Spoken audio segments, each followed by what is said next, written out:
T'es-elle? Quoi? Il y a un logo qui vient de rentrer dans l'image là. Et alors? Bah et alors je crois qu'on vient d'entrer officiellement dans la cour des grands. Bah ouais, la vidéo est sponsorisée par NordVPN. NordVPN, c'est le meilleur VPN du marché. NordVPN protégera vos données et votre adresse IP lorsque vous naviguerez sur le net à partir des 5300 serveurs répartis dans 60 pays qui vous permettront de visiter des sites web et d'avoir accès à du contenu qui n'est peut-être pas disponible chez vous ou que votre mère vous interdit de voir. Et peu importe que ce soit le Netflix d'un autre pays, du sport en direct ou une telenovela finlandaise, on vous juge pas. NordVPN vous permet de protéger jusqu'à 6 appareils et est compatible avec Windows, macOS, Linux, Android, iOS, Atari 2600, transistor à rémanence, tondeuse à gazon thermique et torréfacteur bilatéral. Et grâce à NordLynx, la connexion est plus rapide pour que vous puissiez encore mieux profiter de votre internet. De plus, NordVPN compte maintenant une protection anti-menace qui vous protégera des trackers, des malwares, des spyware et des sites web nuisibles. Et si vous cliquez sur le lien qui est dans la description, vous aurez le droit à une réduction sur votre abonnement. Vous pouvez y aller sereinement, il y a une garantie de remboursement de 30 jours. Alors n'attendez plus, foncez sur le lien qui est dans la description et surfez en toute tranquillité sur internet avec NordVPN.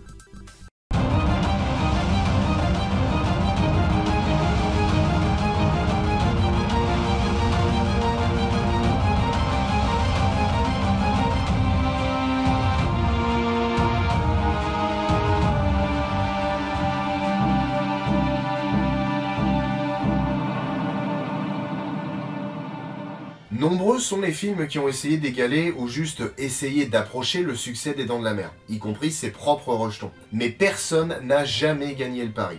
À mon sens, le problème vient du fait qu'un classique internationalement connu rend obsolète tout ce qu'il a créé. Vu que la terre entière l'aura vu au moins une fois, tout ce qui y ressemblera de près ou de loin sera forcément plus fade. Parce que du coup on dira « Ouais, c'est comme les Dents de la Mer quoi, ils ont rien inventé ». Alors parfois c'est idiot de comparer. Sauf que, même en étant ouvert d'esprit, bah, on pense immédiatement aux classiques du genre. La preuve, si vous demandez à quelqu'un le titre d'un film très connu avec un requin, il va vous dire Les Dents de la Mer. Bon, il y a peut-être 2 ou 3 dingos qui vont vous dire Sharknado, mais majoritairement, on va vous dire Les Dents de la Mer. Et si on fait abstraction des nanars miteux de chez Asylum et compagnie, il y a quand même eu des films qui ont tenté de prendre la tête du box-office en se démarquant du film de Spielberg, avec plus ou moins de succès. Récemment, on a eu En eau trouble, Instinct de survie et 47 Meters Down. Un peu avant, on a eu Shark 3D et The Reef. Et au début des années 2000, on a eu des films comme Open Water, Red Water, et le film que nous allons voir aujourd'hui et qui est pour moi le deuxième meilleur film de requin qu'on ait eu, Peur bleue. Et bien évidemment, on va parler de celui avec des requins. Parce que Peur bleue, c'est un petit peu comme En eau trouble. Il y en a eu quelques-uns.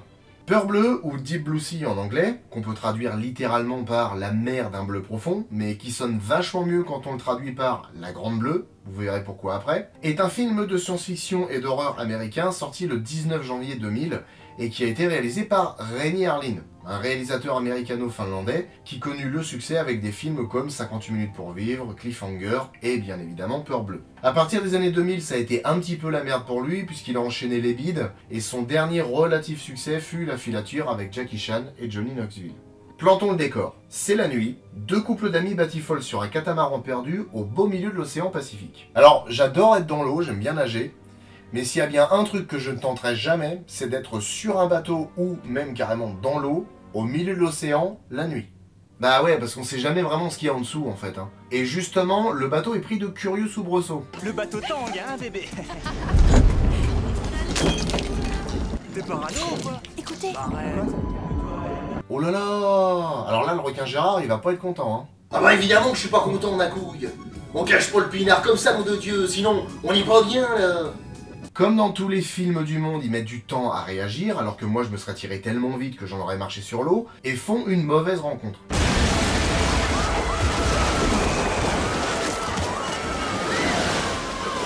Heureusement, le squal n'aura pas le temps de faire de mal à qui que ce soit avec ses dents monstrueuses, puisqu'il est calmé et retenu par 2 harpons reliés au bateau de Frank Castle. Tu t'es coré de film là? Ah oui, effectivement, c'est pas Frank Castle, c'est Carter Blake, un chasseur de requins qui travaille au laboratoire Aquatica dont les expériences menées sur des requins mako visent à soigner la maladie d'Alzheimer. Les nouvelles d'une attaque défraient la chronique et ça plaît pas vraiment aux investisseurs et surtout à Russell Franklin. Donc il convoque Susan McAllister, la scientifique en chef d'Aquatica, dans le bureau de son patron pour lui expliquer que la combine ananar c'est fini et qu'il va retirer ses ronds du projet. Et puisque ses expériences touchent au but, elle le convainc de lui laisser un petit peu de temps et de venir voir par lui-même ce qu'il en est. Ce qu'il accepte. En causant dans l'avion, on en apprend un peu plus sur le passé de Russell qui s'avère être rescapé d'un tragique accident. J'ai lu cet article sur vous. L'accident dans l'Himalaya. Les Alpes. Ah oui, c'est moins badass. Ça reste un accident grave, mais l'Himalaya ça a plus de gueule. Alors comme ça, vous êtes monté sur le mont Everest et vous avez failli mourir? Ah non, j'ai fait une saloperie de piste rouge à Arcachon, je me suis pété une guibole. Mais Arcachon, c'est une station balnéaire, pas une station de ski. Oui, non, mais ça je sais, je suis pas con, hein. Non, mais moi je suis un aventurier, moi, il faut des sensations fortes. Non, moi je fais ça sur le sable, la neige c'est pour les tavioles.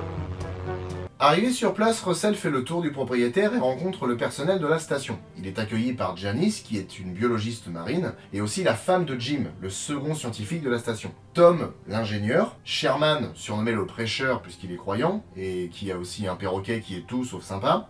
Tu sais que t'as un gros cul. Brenda, l'opératrice radio, et le fameux Carter, le spécialiste en requins, qui fait d'ailleurs mumuse avec un requin-tigre.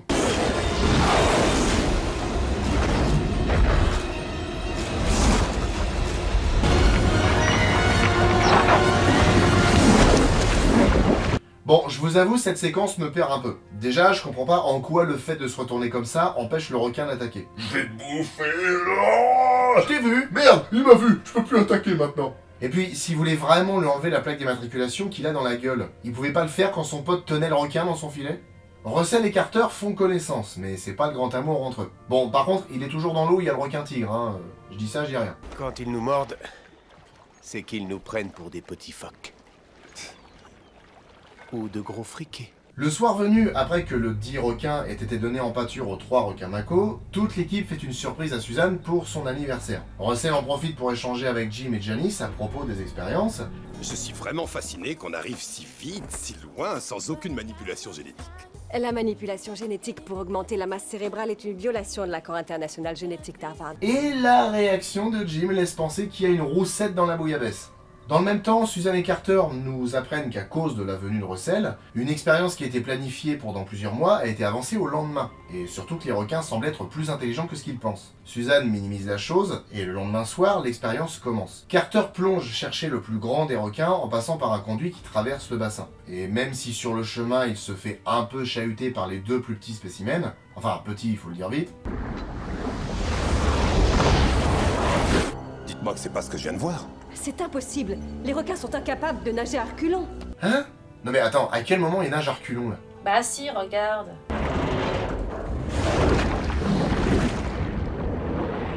Non mais ils nagent pas à reculons, ils ont un mouvement de recul, c'est pas pareil. J'ai jamais compris cette séquence. Tu chipotes, hein. Mais non, je chipote pas. Écoute, quand on va voir les Dents de la Mer 3, tu verras ce que c'est qu'un requin qui nage à reculons. Bon, pendant qu'on palabre, il y a des trucs bizarres qui devraient alerter les gens qui sont dans cette salle. Mais il faut croire que tout le monde se fout du fait que les requins bouffent les caméras de leur bassin et que Carter ne réponde plus. Ah bah c'est normal, il se fait bouffer. Ah non, il a tendu un piège au requin en lui faisant croire que c'était lui. Ah, c'est les bulles qui ont attiré le requin? C'est bizarre parce que c'est pas ce qui est dit dans les Dents de la Mer 3. Du coup, les Dents de la Mer 3, c'est vraiment de la merde.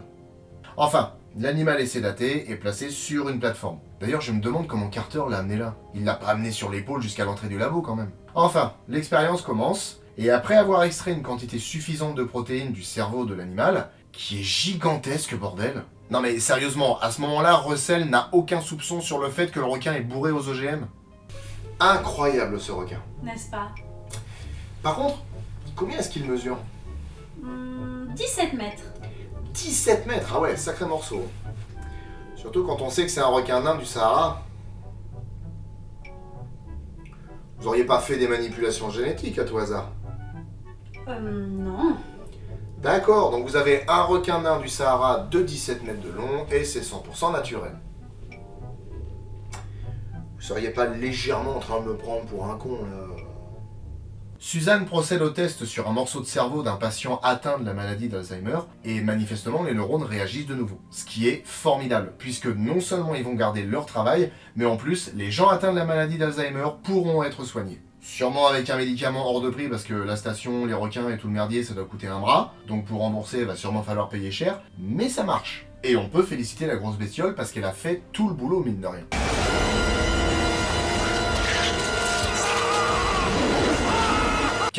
Quand je disais que ça devait coûter un bras. C'est donc le branle-bas de combat dans le laboratoire. Il faut sauver Jim qui se vide de son sang. Un bref instant, Carter envisage de tuer le requin, mais Suzanne le libère avant qu'il ne puisse agir.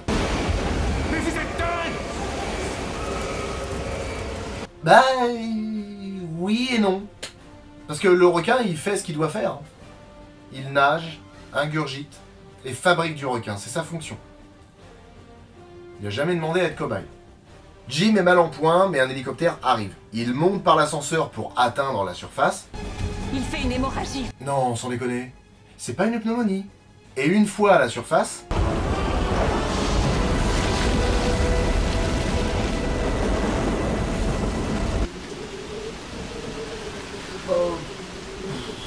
C'est vraiment la peine qu'on y aille, là Ils parviennent à accrocher Jim au treuil de l'hélico, mais à mi-chemin, celui-ci a une panne et Jim tombe dans le bassin. Bien évidemment, il tarde à remonter le brancard et le plus gros des requins mord à l'hameçon et plante l'hélico dans la tour radio. L'accident provoque une explosion qui détruit tous les systèmes de communication et une partie des installations à la surface. Mais c'est que le début des emmerdes. Le squal géant balance le brancard contre la baie vitrée qui se fissure et finit par céder. Des paquets de mer s'engouffrent dans le labo, mais l'équipe parvient à contenir l'inondation tant bien que mal. Alors, loin de moi l'idée de foutre la merde, mais le mec qui leur a vendu la baie vitrée, il s'est pas un petit peu foutu de leur gueule? Et voilà ma bonne dame, vous êtes l'heureuse propriétaire d'une magnifique baie vitrée en acier trempé de 20 cm d'épaisseur. Et elle est solide? Alors là madame, je peux vous assurer qu'aucun requin, aussi gros soit-il, ne pourra lui faire ne serait-ce qu'une égratignure. Et en plus de ça, elle peut supporter des centaines de tonnes de pression, que ce soit de la flotte ou autre chose.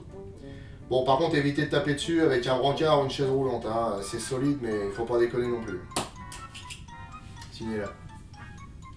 Le problème de l'entrée d'eau dans le laboratoire, c'est qu'elle crée une dépression qui va faire entrer de plus en plus d'eau dans la station et mettre à mal sa structure. Étant hors de danger pour l'instant, Russell s'inquiète un peu de ce qui se passe. Donc il demande à Suzanne ce qu'elle a fait avec ses requins. Jim et moi, nous avons augmenté génétiquement leur masse cérébrale. Cerveau plus grand veut dire plus de protéines.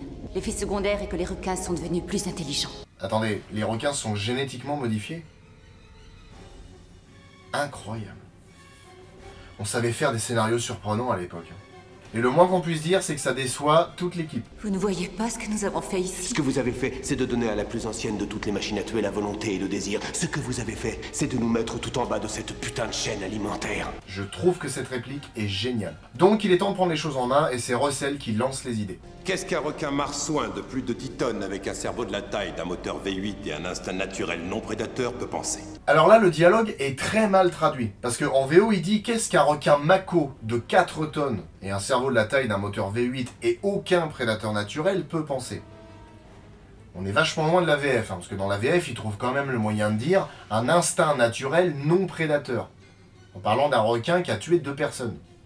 Ils envisagent un moment de s'enfuir avec le sous-marin qui se trouve au plus profond de la station, mais les requins s'en sont déjà occupés. Donc la seule solution à ce stade, c'est de s'équiper et de plonger pour remonter à la surface en nageant. Niveau plan à la con, on est au max là. Pendant ce temps, le prêcheur fait mémuse dans le pire roller coaster du monde. Il se fait tsunamiser la tronche et poursuivre par un des requins, dont la taille lui permet de se faufiler dans les couloirs inondés. Il réussit à lui échapper en se réfugiant dans sa cuisine, ce qui est une performance, déjà parce qu'il n'y a pas des masses d'écart entre les deux, ensuite parce que le requin nage largement plus vite que lui, et surtout parce qu'il a quand même dû le voir entrer dans la cuisine, donc je comprends pas comment il a pu le perdre de vue.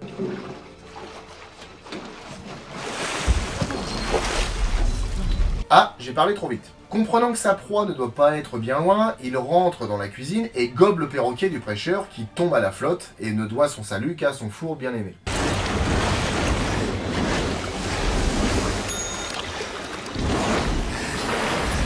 T'as vu, le requin a allumé le four pour le tuer?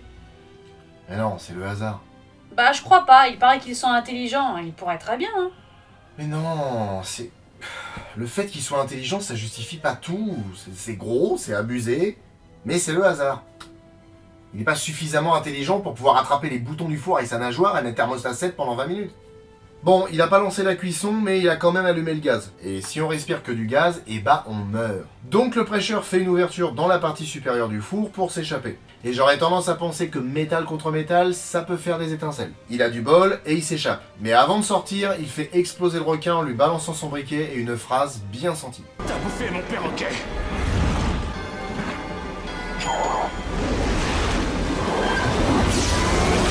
L'explosion ébranle la station et descend jusqu'aux autres survivants qui se préparent à plonger. Sauf que Tom perd les pédales et une engueulade éclate. Russell calme tout le monde et se confie sur ce qui est arrivé lorsqu'il s'est retrouvé coincé dans les Alpes. Nous avions fait un serment que je vais rompre maintenant. Nous avions juré de dire que c'était la neige qui avait tué les deux autres. Mais le discours est de courte durée parce que le gros requin le chope et disparaît avec lui. La vache, c'est moche, et lui là, il est vraiment gros. À l'évidence, nager jusqu'à la surface, c'est vraiment une mauvaise idée. Alors, changement de plan. Il monte par l'échelle de secours de la cage d'ascenseur jusqu'à la surface. Enfin, un petit peu plus haut que là où ils sont, parce que l'explosion a créé un incendie au sommet de la cage, et des débris enflammés leur tombent dessus. Et comme si c'était pas assez dur, l'eau continue de monter. Et c'est normal, puisqu'en ouvrant la porte qui mène vers la cage d'escalier, ils ont créé une nouvelle dépression, qui ira du Cotentin jusqu'à la Gironde et qui amènera un fond d'air frais jusqu'à Mars. Et il faut vraiment que j'arrête d'écrire mes épisodes devant la télé à 20h30, moi.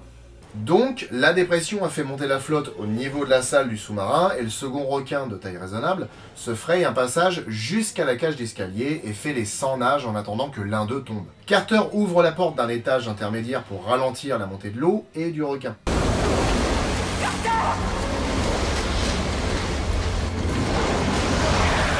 Ouais, encore une bestiole qui peine à attraper un personnage principal. Bref, ces efforts sont vains, puisque l'échelle se décroche du mur et provoque la chute de Janice qui finit dans l'eau bouillonnante.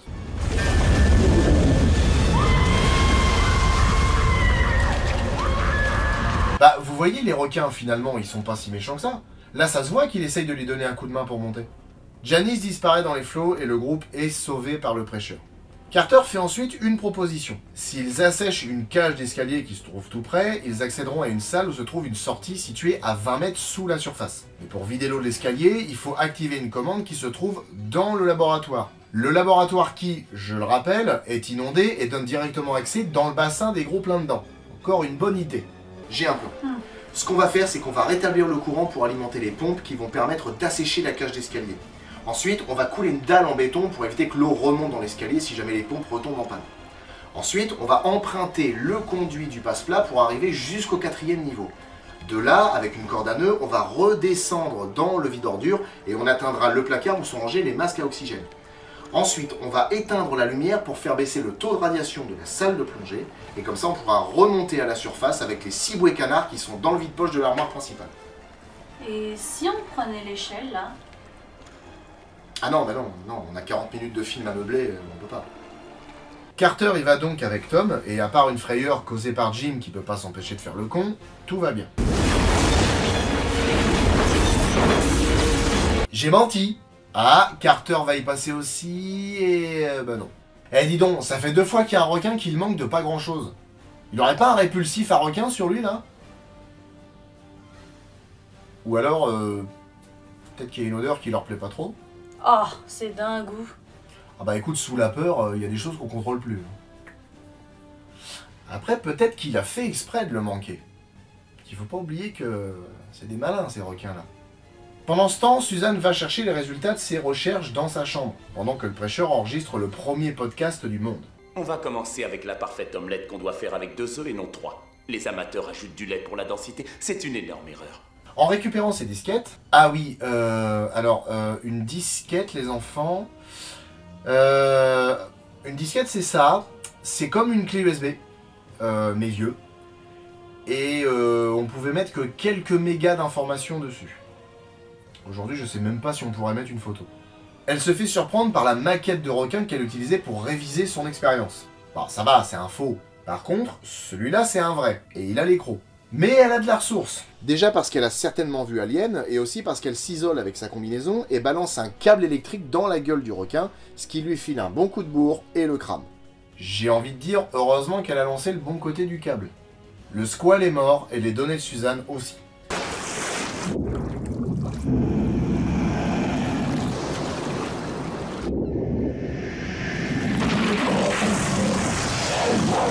Donc, il ne reste qu'un requin et 3 humains. Carter fabrique 3 leurres avec des extincteurs et des gilets de sauvetage pour attirer l'attention du requin au moment où ils remonteront à la surface. Et effectivement, à peine ont-ils commencé à remonter que le Squall géant attaque et repart avec un extincteur sur lequel il s'énerve avant de se rendre compte qu'on l'a pris pour une buse. Alors, il chope le prêcheur et l'agite comme une poupée de chiffon. Mais le cuistot enfonce sa croix dans l'œil du monstre, ce qui le fait lâcher prise.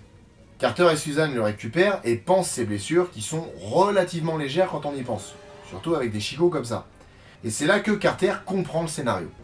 Ils nous ont dirigés, poussés là où ils voulaient. Ils nous ont utilisés pour noyer la station. Comment? C'est à ça qu'un requin marsouin de 4 tonnes pense. À la liberté. À plonger dans la Grande Bleue. Attends. Bon, déjà, la VF, il y a un moment, va falloir se mettre d'accord. Il fait 10 tonnes ou il fait 4 tonnes? Ou alors en 1 heure, il a perdu 6 tonnes. Un régime de ouf. Ensuite, La Grande Bleue, le titre du film que je vous disais tout à l'heure. Mais surtout, c'est plus des requins à ce niveau d'intelligence.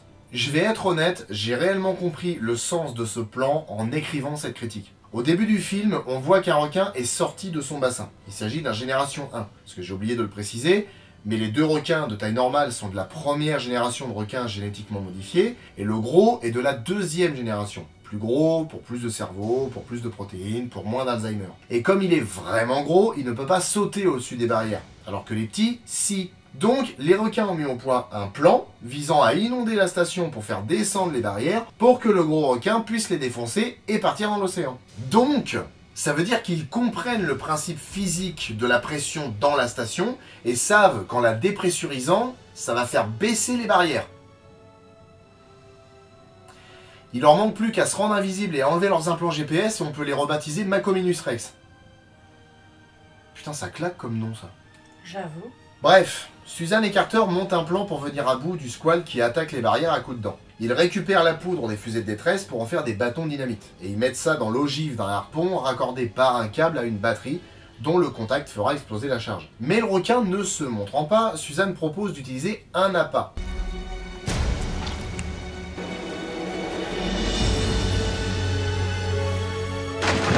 Et ben voilà. Ça aurait sûrement été plus simple de verser le sang dans l'eau, mais j'imagine que pour l'effet dramatique, fallait qu'elle saute aussi. Son idée fonctionne un peu trop bien, et ce gland de Carter ne trouve pas mieux à faire que de plonger aussi pour la sauver. Ah bah oui, plus il y a de gens dans l'eau, et plus les requins ont peur, c'est connu. Surtout quand ils font 4 tonnes.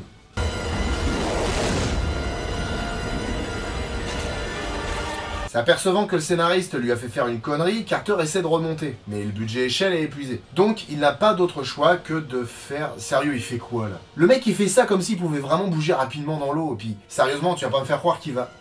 Oh merde tiens. Carter fait mumuse un moment avec le requin, et je pense que les variations subites de pression devraient lui faire péter les tympans, pendant qu'à la surface le prêcheur sort de son sommeil et saisit l'arbalète. Il tire dans l'aileron du requin...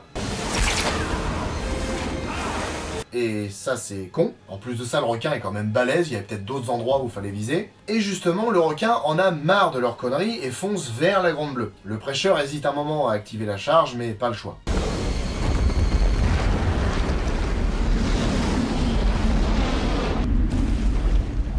Tiens, ça me rappelle quelque chose ce plan. Heureusement, Carter s'est dégagé avant que le Squall n'explose et rejoint le prêcheur avec une cuisse que je qualifierais de grande ouverte. Parce qu'au moment où le requin traverse le grillage et que Carter reste accroché, il doit lui arracher la moitié de la cuisse. Enfin, tout est bien qui finit bien.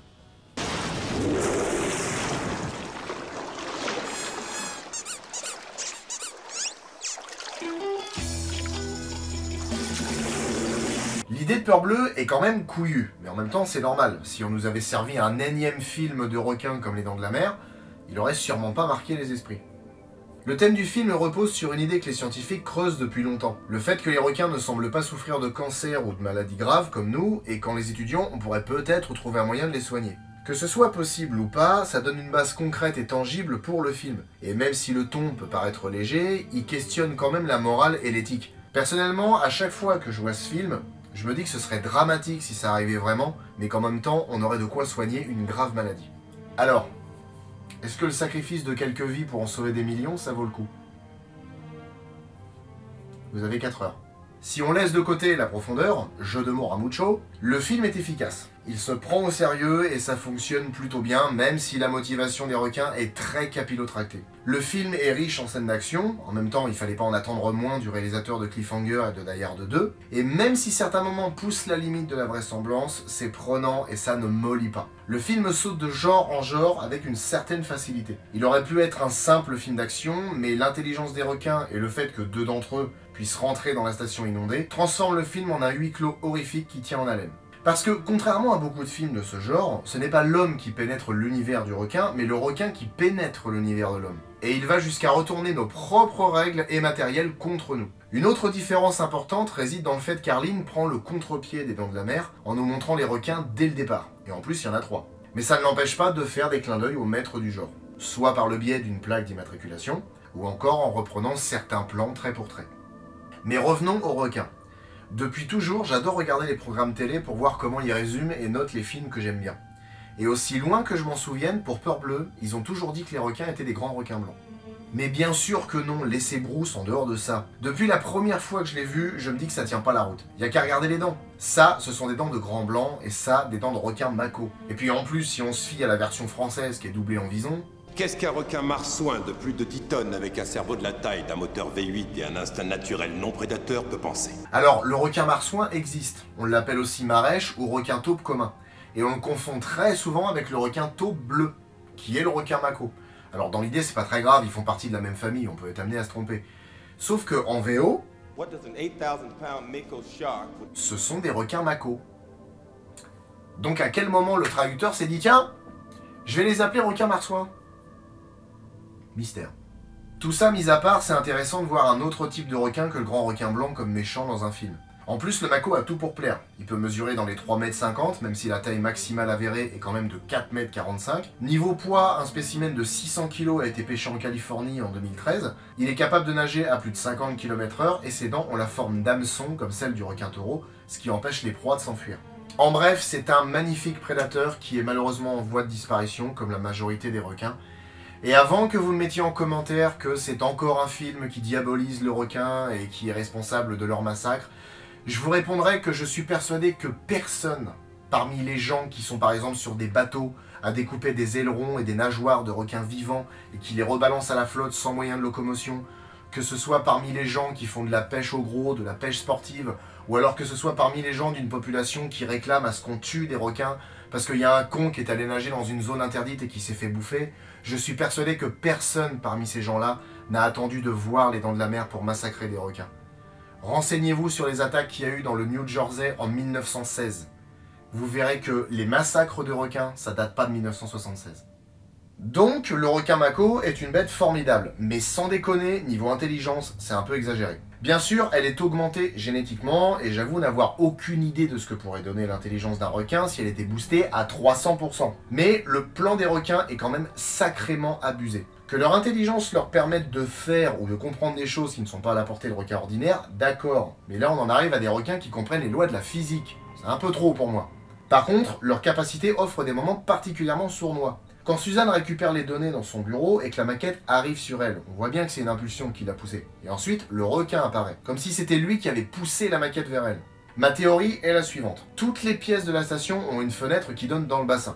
Et les requins peuvent eux aussi jeter un œil pour voir ce qui se passe chez les humains. L'un d'eux a dû regarder pour reluquer la belle sous la douche, mais au lieu de ça, il a vu un modèle réduit de lui avec la caboche à l'air et une pointe dans le melon. Il n'a pas dû aimer et a voulu faire peur à Suzanne avec sa propre création. Ou alors c'est juste un effet voulu par le réal et ma théorie est une simple interprétation d'image. Il y a aussi l'attaque de Janice qui est sympa. Quand le requin l'a fait sortir de l'eau, on peut se dire que c'est une simple mise en scène pour montrer le requin dans un moment classe et avec une musique d'enfer. Et si au final le requin faisait ça juste pour que Janice attrape une des mains tendues et emmène quelqu'un avec elle? Ça fait réfléchir, hein? En même temps, avec les requins qu'on nous présente, faut s'attendre à tout. Les personnages du film sont plaisants, ils ont chacun leur caractère propre, l'alchimie fonctionne bien entre eux, et ils ont suffisamment de contenance pour ne pas être insipides. Même s'ils auraient pu être encore plus travaillés si certaines scènes coupées au montage avaient été gardées. Ils auraient pu garder celle où on apprend que Janice est enceinte par exemple, ou celle où Suzanne remercie les autres de lui avoir permis d'achever ses recherches dans un discours poignant. Et tant qu'à parler de ça, la fin du film devait être différente. Suzanne devait vivre, mais lors de la projection test, les gens ont été unanimes. Tout est de sa faute, elle doit mourir. Et il devait même y avoir une histoire d'amour entre elle et Carter. Mais elle n'a pas été conservée, et c'est pas plus mal. Dans un autre domaine, le film est léger en termes d'humour. Ça tombe au bon moment, ça marche, et ça ne décale pas le ton du film. Par contre, je dois avouer que certains moments me fatiguent un peu. À chaque fois qu'un personnage tombe dans l'eau et risque de se faire bouffer parce qu'on sait que le requin est proche, il s'en sort ou le requin a soudainement disparu ou il le rate. Je sais que scénaristiquement c'est fait exprès, ça crée de la tension et ça fait flipper quand on voit une main tenter d'attraper quelque chose qui est sur l'eau, mais il y a des moments où ça perd en cohérence. Dans la cage d'ascenseur, il tombe à 2 mètres du requin. Il devrait être mort. Là, on dirait que le requin change d'avis et là... elle est sur sa petite table basse, les chevilles dans l'eau. Le requin a pas idée d'attaquer, alors qu'on sait qu'ils peuvent sauter hors de l'eau en plus. On y va? Non. On y va? Non. Mais on y va! Non. Mais pourquoi on n'attaque pas? Page 52 du scénario. Il tombe dans l'eau, mais les requins n'attaquent pas. Donc, on n'attaque pas. Mais il est nul ce scénar! C'est pas moi qui l'ai écrit. Dans un autre domaine, je trouve que les requins ont parfois des différences de gabarit suivant s'ils sont en numérique ou en physique. Et même leur design change un peu. Le souhait de Renny Harlin était de faire un film où on ne pourrait pas faire la différence entre les effets numériques et les effets physiques. Alors, à l'époque, je pense que ça devait le faire, mais alors aujourd'hui, ça a méchamment vieilli. Il y a l'âge, c'est vrai, le film a quand même 22 ans. Mais il y a aussi le fait que les images de synthèse sont utilisées dans des séquences dynamiques. Et souvent, le mouvement en images de synthèse, ça vieillit mal. Les requins qui nagent, l'hélicoptère qui vient récupérer Jim et bien sûr une majorité des plans sous-marins, tout ça, ça commence à piquer les yeux. Le film a bénéficié d'un budget de 60 millions de dollars. Pour 1999, l'année de production du film, c'est un gros budget. Et pour aujourd'hui, ça donnerait 110 millions de dollars, ce qui est un budget moyen. Le film a été un succès malgré des critiques mitigées et a amassé plus de 164 millions de dollars dans le monde, ce qui est pas mal. En plus de ça, il n'avait pas vraiment de concurrent direct à sa sortie. Le Sixième Sens était sorti 2 semaines avant, Toy Story 2 et Sleepy Hollow allaient sortir respectivement 2 et 3 semaines après, et c'est sûrement pas L'Extraterrestre avec Didier Bourdon et Bernard Campan qui allait lui faire de l'ombre. Le film a été tourné en grande partie dans les studios de Rosarito, au Mexique, dans des réservoirs d'eau qui avaient été construits pour le Titanic de James Cameron. Ils ont construit toutes les salles et couloirs qu'on voit dans le film, et les ont rendus inondables à volonté. La surface d'Aquatica et la tour radio sont aussi des décors construits entièrement pour le film. Et pour la séquence se déroulant dans la cage d'ascenseur, l'équipe technique a construit un décor de 12 mètres de haut inondable et surtout arrangé à leur convenance pour assurer l'emplacement idéal des lumières, des caméras et puis surtout assurer la sécurité des acteurs. Et bien sûr, le toit en flammes est fait en images de synthèse, même si quelques débris étaient physiquement balancés par les opérateurs. Dans le mélange des techniques, on a par exemple la scène où Tom se fait décaniller par Génération 2. Dans un premier temps, un cascadeur a été filmé à la place de l'acteur et tiré par un câble au moment où le requin devait frapper. La scène a ensuite été accélérée et on y a ajouté le requin généré par ordinateur qui était programmé pour suivre une ligne et attraper le cascadeur, créant le plan final que l'on connaît. Mais sérieusement, s'il y a bien un truc qui mérite un 20 sur 20 dans ce film, c'est les animatroniques.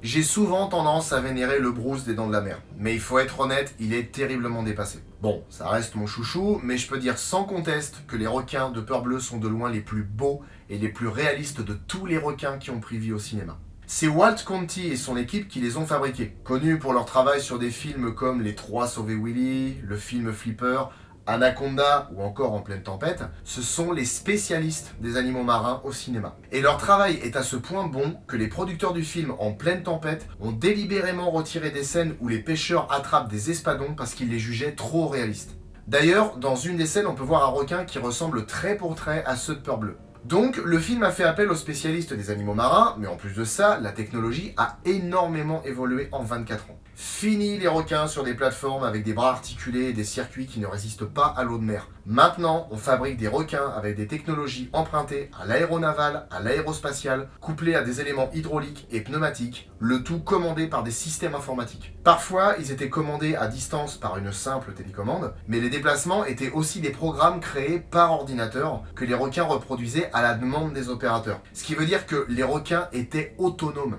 Et c'est ce qui m'a toujours fasciné avec Peur Bleue. C'est que ça, et ça, ce sont des animatroniques commandés à distance ou alors qui font leur vie tout seuls. C'est juste incroyable. Alors, ce qui est dommage, c'est que ce réalisme contraste carrément avec les effets spéciaux. Mais sérieusement, même si on n'aime pas Peur Bleue, on est obligé de reconnaître que les requins sont incroyablement réalistes. Le seul bémol, c'est qu'ils ont tous été faits sur le même moule, ce qui fait que le requin-tigre ressemble à un requin mako. C'est un peu con. Dans le making-of du film, Walt Conti raconte une anecdote que je trouve géniale. Le chef opérateur et un de ses assistants étaient en train de se balader dans le grand décor de la surface d'Aquatica. Ils réfléchissaient à ce qu'ils allaient faire au niveau plan, comment ils allaient exploiter le décor, etc. Et dans un des bassins, ils ont vu passer le requin-tigre. Sur le moment, ils n'ont pas compris. Ils se sont dit, mais qu'est-ce qu'il fout là, le requin? Ils n'étaient pas censés amener les vrais requins tout de suite, ou en tout cas, c'était pas prévu qu'il y ait des requins. Et là, ils ont vu arriver Walt Conti avec sa petite manette. Avec sa petite télécommande, il est en train de balader le requin. Ce qu'ils ont pris pour un vrai requin, c'était en réalité un animatronique. Je pense qu'à partir du moment où les gens qui étaient présents sur le plateau et qui savaient qu'il y avait des faux requins se sont fait prendre au jeu, c'est que les requins sont vraiment réussis. Leur création a pris 8 mois. Le plus gros mesurait 8 mètres pour 3 tonnes 6 et était doté d'un moteur de 1000 chevaux. À titre de comparaison, c'est comme si on mettait le moteur d'une Bugatti Veyron dans un Hummer H1. Et au passage, ce sont les mêmes mensurations que le requin des Dents de la Mer. Mais la dinguerie ne s'arrête pas là, parce que le monstre pouvait nager à la vitesse de 55 km/h au maximum. Ce qui est logique vu qu'ils les ont créés en se basant sur le physique et la façon de nager des vrais requins. Donc c'est leur aérodynamisme naturel et le moteur de 1000 chevaux qui ont permis à l'animatronique de se déplacer aussi vite. Je trouve ça passionnant. Par contre, un animatronique de presque 4 tonnes doté d'une puissance de 1000 chevaux, c'est dangereux, parce qu'il peut tuer. La scène où il arrache le bras de Jim ne contient aucun effet numérique. C'était un cascadeur qui portait un faux bras, et le requin l'a réellement arraché. Dans le film, c'est au ralenti, mais lors de la prise, ça n'a pas fait un pli. La puissance de l'engin est incroyable. Je parle juste du fait que l'animatronique fait ça à une vitesse et avec une précision qui font froid dans le dos. Mine de rien, les acteurs étaient un peu effrayés par les animatroniques. Mais avec le temps, et surtout une équipe aux petits soins et très portée sur la sécurité, ils ont appris à avoir confiance. Et d'ailleurs, l'actrice qui joue Janice a même pris plaisir à faire mumuse à califourchon dessus. La bande originale a été composée par Trevor Rabin, qui est un compositeur américain qui a commencé en étant membre du groupe Yes. Si vous ne connaissez pas ce groupe-là, moi je ne connaissais pas, sachez que leur chanson la plus connue, c'est celle-là.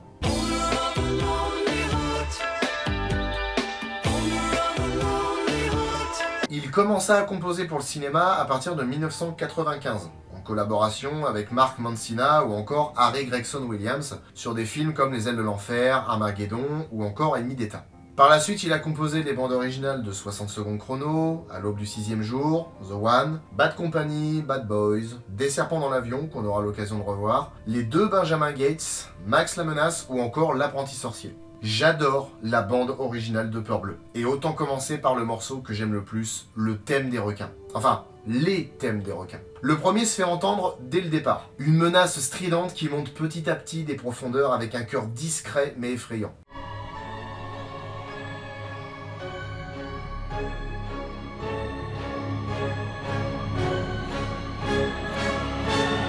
Et plus tard dans le film, c'est carrément un thème que le diable lui-même pourrait avoir.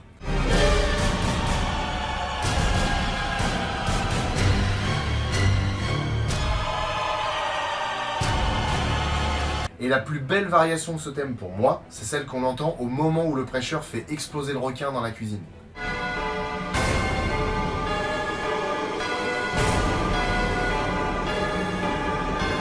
Les cloches sonnent comme un glas pour le requin, et en plus ça rappelle celle d'une église. Ensuite on a le thème de l'espoir, un thème au piano teinté de tristesse mais qui laisse croire à la réussite de la science ou de l'homme.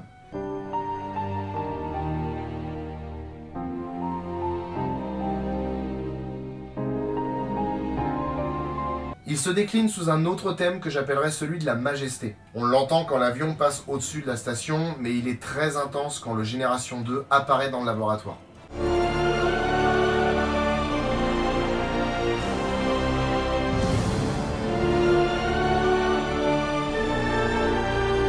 Et puis il y a le thème aventureux, rapide, nerveux, galvanisant.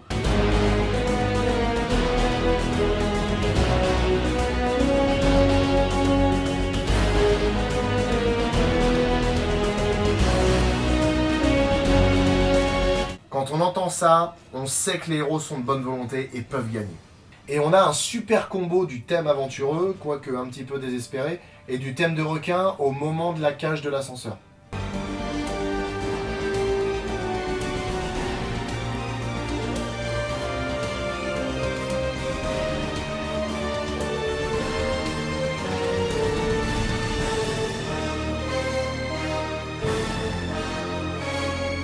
La mise en scène est à l'image du film, nerveuse et rapide dans les moments d'action et de précipitation, plus calme et oppressante dans les moments effrayants. Il y a beaucoup de plans ralentis, alors ça a un peu tendance à m'agacer, mais là pour le coup ça marche plutôt bien, notamment lors des attaques.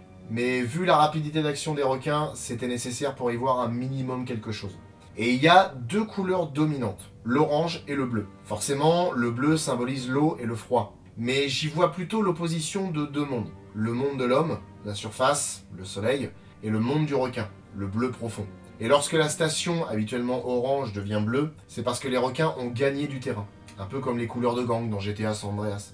Au niveau du casting, Renny Harlin a réuni tout un tas d'acteurs et d'actrices qui n'étaient pas très connus à l'époque, histoire de brouiller les pistes par rapport à leurs chances de survie. Et au milieu de tout ça, on a une tête très connue, celle de Samuel L. Jackson. On a déjà parlé de lui dans l'épisode consacré à Kong Skull Island, et très honnêtement, je pense pas qu'il y ait vraiment besoin de le présenter. À la rigueur, si je devais faire un petit tour des films de monstres dans lesquels il a joué et où on le reverra, je peux citer bien évidemment Jurassic Park et Des serpents dans l'avion. Autre acteur dont on a parlé dans l'épisode sur The Mist, Thomas Jane. On aura l'occasion de le revoir dans Dreamcatchers et aussi dans The Predator de Sean Blake. Le premier rôle féminin était attribué à Safran Burrows qui commença à 15 ans une carrière de mannequin, elle mesure 1m83 quand même. Elle a commencé sa carrière au cinéma dans le film Au nom du père avec Daniel Day-Lewis, Emma Thompson et Pete Postlethwaite, puis elle joua dans des films comme 3 ou Frida, un biopic sur Frida Kahlo.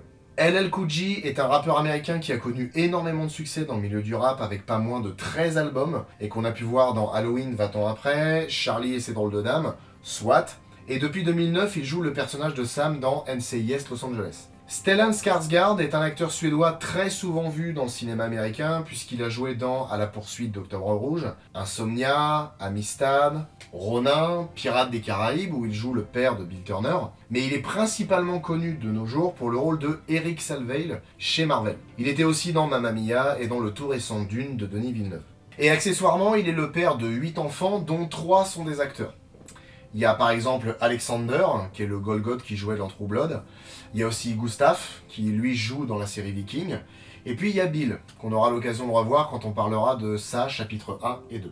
Michael Rapaport a débuté dans des films comme True Romance et Copland, qui est un excellent film avec une prestation de Stallone qui valait largement un prix, ou au pire des cas, qui vaut largement qu'on s'attarde sur le film. Il a aussi joué dans À l'aube du 6e jour, Hitch, ou encore Sully de Clint Eastwood, et il était Dave dans la série La guerre à la maison.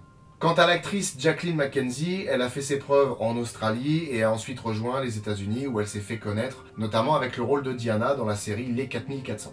Peur bleue est un film qui subit les affres du temps et dont le concept peut paraître farfelu, mais au moins il a le mérite d'avoir tenté autre chose qu'une simple attaque de plage. Il est prenant, oppressant, bien tourné et les requins sont juste magnifiques. Après, même s'il n'a pas vocation à être cérébral, il permet quand même de se poser quelques questions sur le sens moral et sur les choses qu'on est prêt à sacrifier pour arriver à ses fins. Quitte à vendre son âme à un diable bleu avec des grandes dents.